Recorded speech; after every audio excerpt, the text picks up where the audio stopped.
धनतेरस व्रत कथा।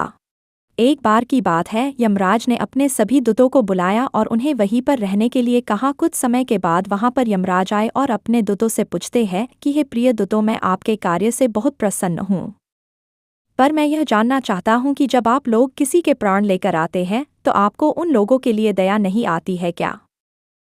यमदूत ने कुछ समय सोचा, फिर कहा कि हम महाराज आपके दूत हैं, जो आप कहते हो उसके बारे में हम सोचते ही नहीं। आपकी आज्ञा का पालन कराना हमारा धर्म है। जब हम लोगों के प्राण निकालते हैं तो हम अपना कार्य कर रहे होते हैं, इसमें हमें दया कैसे आ सकती है? यमराज यह सुनकर सोचने लगे कि जरूर ये मेरे से घबराकर ऐसा बोल रहे हैं। यमराज ने अपने दूतों से कहा, तुमको डरने की कोई जरूरत नहीं है, यह बात तो मैं स्वयं पूछ रहा हूँ, तुम बेझिझक बोल सकते हो। ऐसा सुनकर यमराज के दूतों ने कहा कि हमको वैसे तो कोई दुख नहीं होता है कि हम किसी के प्राण निकाल रहे हैं। एक दिन की बात है, जब हम प्राण निकाल रहे तो उस दिन हमारा हृदय कांपने लगा था। हम कुछ नहीं करने के लायक रहे। यमराज भी उस घटना के बारे में जानना चाहते थे। वे अपने दूतों से कहते हैं कि वह घटना आप मुझे बताएं। यमदूतों ने कहा कि महाराज, वह घटना कुछ इस प्रकार है। एक राज्य का राजा हंस हुआ करता था। वह एक दिन अपने रास्ते से इधर उधर भटकने लगा। फिर वह भटकता हुआ एक अन्य राज्य में जा पहुंचा। वहां के राजा का नाम हेमा था। वह हंस के पास जाकर उसे अपने महल में ले जाकर बड़ी ही सेवा की।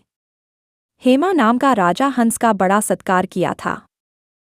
जब राजा हंस का हेमा के घर में आगमन हुआ तो कुछ समय के बाद हेमा की पत्नी के एक पुत्र का जन्म हुआ।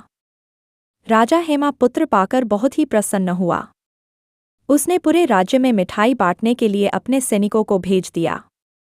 राजा के सैनिकों ने राजा की प्रजा को एक राजकुमार के आने की शुभ सूचना देकर उनका मुख मीठा करवाया। अगले ही दिन राजा हेमा ने कुछ ब्राह्मणों को बुलाकर उस बालका का नामकरण करने को कहा। ब्राह्मणों को अपनी ज्योतिष विद्या से पता चला कि उस बालका का जब भी विवाह होगा तो उस बालक के प्राण नष्ट हो सकते हैं। जब भी उस बालक के विवाह के 4 दिन बीत जाएंगे तो उसे प्राण निकल जाएंगे। राजा हेमा यह सुनकर पूरा हाल गया, वह चिंतित हो गया।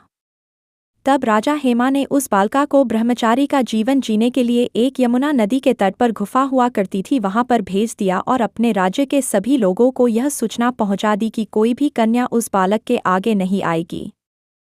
यमुना नदी के निकट अपने सैनिकों को बैठा दिया कि कोई कन्या उसे दिखे तक नहीं।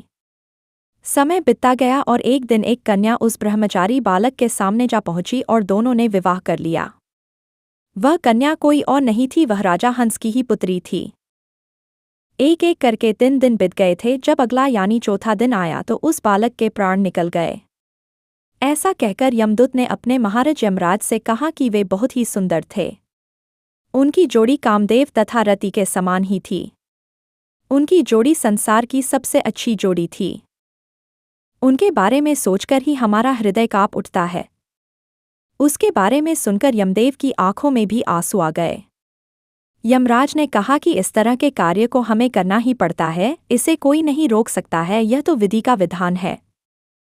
ऐसा सुनकर यमदूतों ने कहा कि क्या कोई ऐसा उपाय नहीं है जिससे इस तरह की मृत्यु को रोका जा सके? यमराज ने कहा कि हाँ है। तो सरू यह सुनकर यमदूतों ने एक साथ पूछा, वह क्या है महाराज? तब यमराज ने कहा कि वह धनतेरस का व्रत है। जो भी कोई इस व्रत को पूरी श्रद्धा के साथ कर लेता है तो उसे इस तरह की मृत्यु से छुटकारा मिल जाता है। इस तरह से कहा गया है कि जो भी कोई धनतेरस का व्रत करता है तो उसे प्राणों की कोई चिंता नहीं रहती है। वह छोटी उम्र में नहीं मरता है।